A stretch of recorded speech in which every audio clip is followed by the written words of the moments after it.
On ne tient pas éternellement une société avec BFM, de la flicaille et du Lexomil.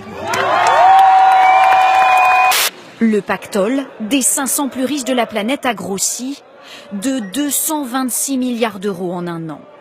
En tout, ces milliardaires possèdent 4 234 milliards d'euros. Aujourd'hui, selon Oxfam, 62 personnes possèdent autant que la moitié la plus pauvre de la population mondiale. À eux seuls, ces plus riches ont amassé 1760 milliards de dollars. Par exemple, Bill Gates est désormais largement plus riche que la Croatie et Mark Zuckerberg plus riche que le Mali, le Botswana, le Rwanda, les Fidji, le Lesotho, la Mauritanie et le Malawi combinés.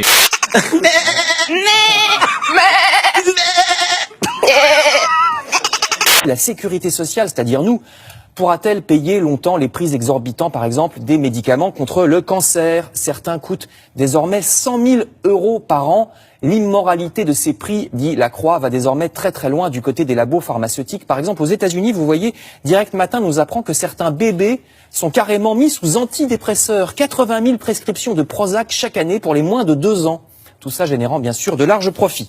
La première chose à faire maintenant, c'est de contracter l'anus. Par exemple, Ronaldo, les 5 premières années où il est au Real de Madrid, il a déjà un taux d'imposition hyper bas. C'est-à-dire que l'Espagne, pour attirer les meilleurs footballeurs, ils ont fait un régime fiscal spécial où il va payer rien du tout. C'est-à-dire il va payer 2 millions sur 5 ans.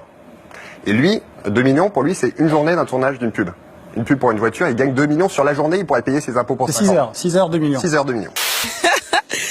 Et malgré tout, il préfère faire tout ce montage, prendre tous ces risques judiciaires, fiscaux, etc., pour ne pas avoir à payer ces 2 millions. Le Français Antoine Deltour est lui aussi un lanceur d'alerte qui a permis de révéler l'un des plus grands scandales d'évasion fiscale, le LuxLeaks.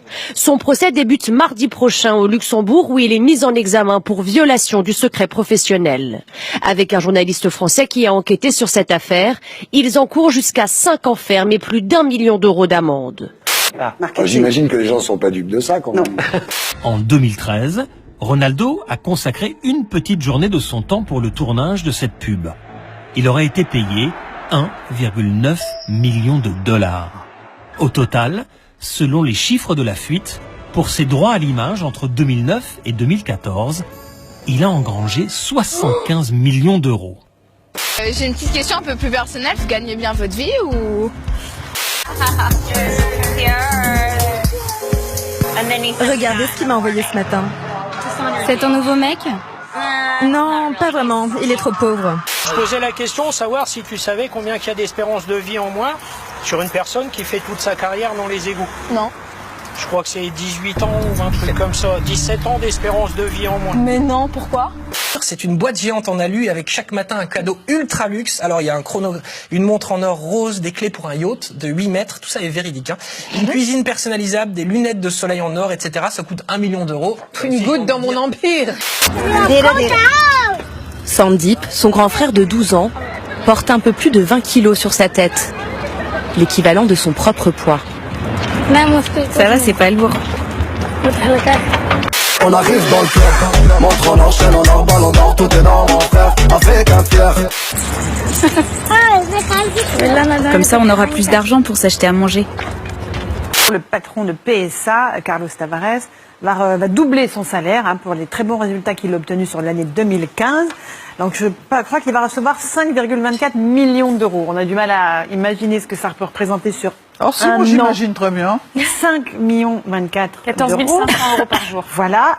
Avec le système des auto-entrepreneurs, par exemple, les livreurs à domicile, les livreurs de nourriture fonctionnent souvent sous ce régime auto-entrepreneur. Ce sont plus des salariés de l'entreprise qui leur confient l'objet ou la nourriture à livrer.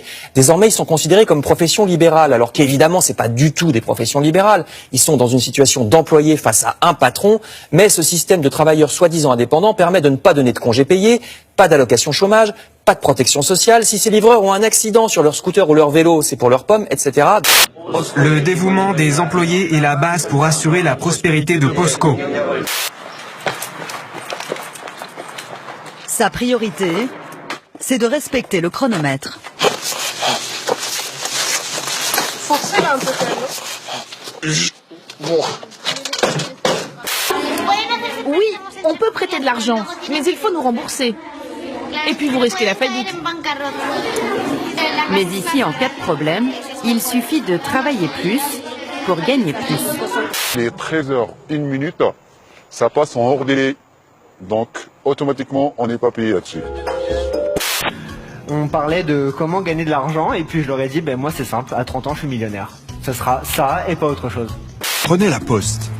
Elle a empoché 352 millions d'euros de CICE en 2014, le record en France. Mais elle a supprimé 5240 emplois.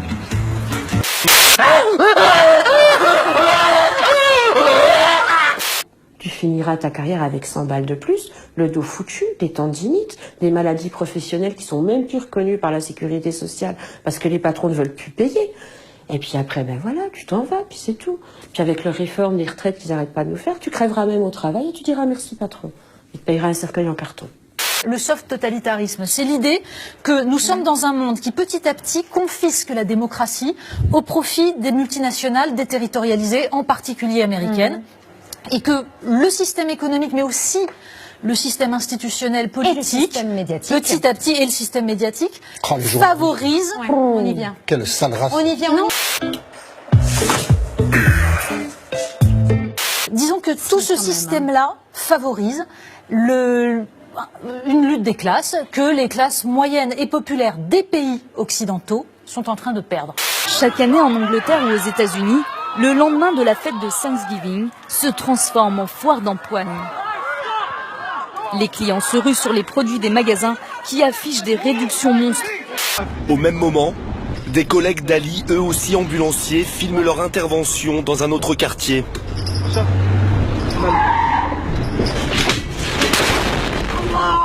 Oh mon Dieu, mon Dieu! Ne sors pas, reste. C'est une seule télé par personne, c'est tout. S'habituer à grandir avec un masque respiratoire, le quotidien des enfants en Chine. Gauche, droite, droite, gauche, hein, avec les alternances qui vont bien, nous on s'en fout. Paris, Lyon, mais aussi Marseille, Avignon ou encore Rouen, disant que la France n'avait pas connu une telle pollution de l'air. Ça me fait un petit peu mal au poumon et voilà. Oh, pauvre chaton. Parce que les industriels français font pire. Pas en Chine, mais en Afrique. On achète des terres à tire-larigot en Afrique 3 fois rien que pour spéculer, c'est nos milliardaires qui font ça. Voilà pourquoi on pose pas le débat sur la table. Les Chinois, c'est pas beau ce qu'ils font, mais nous non plus. Président, DG, DRH, responsable cinéma, sport, pub, antenne, secrétaire général, patronne d'ITélé, patron de D8, de Studio Canal. Une trentaine de hauts dirigeants virés sans ménagement et remplacés par des proches de l'actionnaire. Ils ne sont pas employés directement par le groupe Bolloré, mais par la plantation et surtout par une myriade de sous-traitants. 16 ans.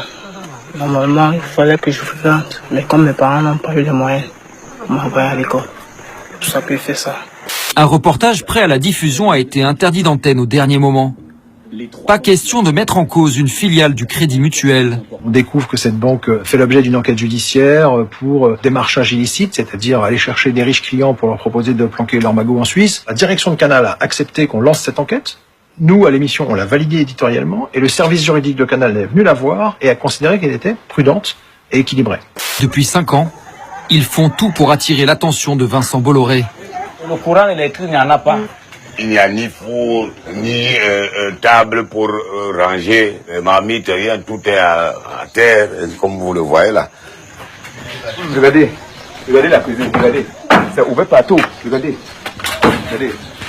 Ça, c'est pas une habitation qui est digne d'un humain. On communique dessus, et à 10 jours de la diffusion, Vincent Bolloré décide qu'il ne veut pas voir ça à Canal, il la torpille. Moi, je suis ouvrière, moi. Je suis gauche, moi. Hein, je suis gauche, je suis pas droite, moi. Hein, on vote la gauche, mais c'est encore pire. Non, mais qu'est-ce que c'est que ce bordel-là? François Hollande est ici à gauche de la table. Donald Tusk, président du Conseil européen, est ici à droite. Écoutez l'échange.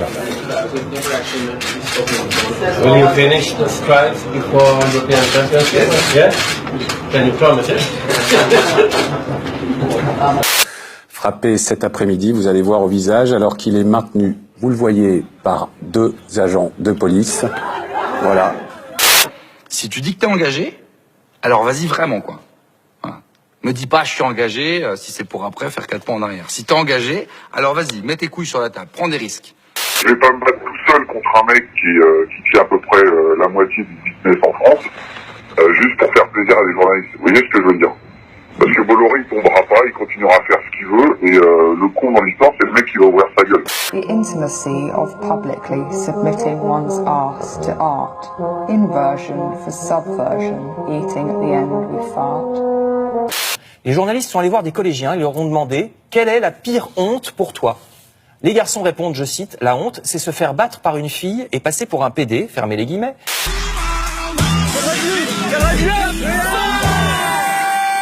Ouais, beaucoup d'haltères, pas beaucoup dans le cerveau, mais bon.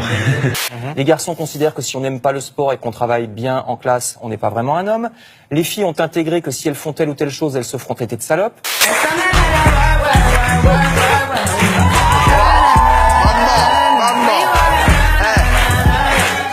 Il y a 40 ans, les écoliers américains plaçaient la célébrité au 15e ou 16e rang de leurs souhaits. Aujourd'hui, c'est au premier rang. Et lorsqu'on demande aux petites filles américaines si elles veulent être directrices d'Harvard ou secrétaire de Justin Bieber, elles répondent secrétaire de Justin Bieber. Mon rêve, tout simplement, c'est de vivre de mon image. C'est de réussir. C'est de devenir, on va dire, une idole. Les traits de caractère de chaque chroniqueur sont écrits noir sur blanc. Par exemple, là, on a le Godfather, qui est Gérard Louvain, qui est le parrain un peu de la télé. Il y a la rebelle, qui est Nora ici. On a le womanizer, qui aime beaucoup les femmes.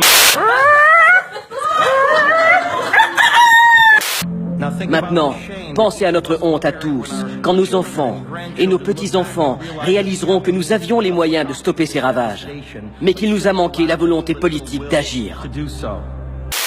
La dernière tendance, c'est d'avoir recours à la chirurgie esthétique pour améliorer son apparence et plaire aux employeurs. Oh my gosh, look at her butt. Oh my gosh, look at her butt. Oh my... J'ai vu des métropoles comme Pékin asphyxiées par la pollution industrielle. Des forêts boréales au Canada totalement déboisées. Des forêts pluviales en Indonésie incinérées. En Inde, j'ai rencontré des fermiers dont les récoltes avaient été emportées par les flots. Aux États-Unis, j'ai vu la mer envahir les rues de Miami. Je réalise pas. Donc en fait, je me dis bon je vais faire mes valises et adviendra ce qui s'ensuit. Au Groenland et en Arctique, j'ai été stupéfait d'apprendre que de très vieux glaciers disparaissaient beaucoup plus vite que les prévisions scientifiques. Tout ce que j'ai vu et appris pendant cette expérience m'a terrifié. Quand j'ai entendu parler de la mort et de ces projets d'immortalité, je me suis dit que c'est marrant. On était un organisme qui arrivera peut-être bientôt à être, si ce n'est immortel, en tout cas amortel, c'est-à-dire pas à l'abri des accidents, mais en tout cas voilà, qui vivra pendant très longtemps. Et par ailleurs, on a un organisme, je parle de l'humanité, qui prolifère de manière inconsidérée partout. Ça vous fait penser à rien? Un organisme qui est immortel et qui prolifère partout. Eh ben c'est le cancer.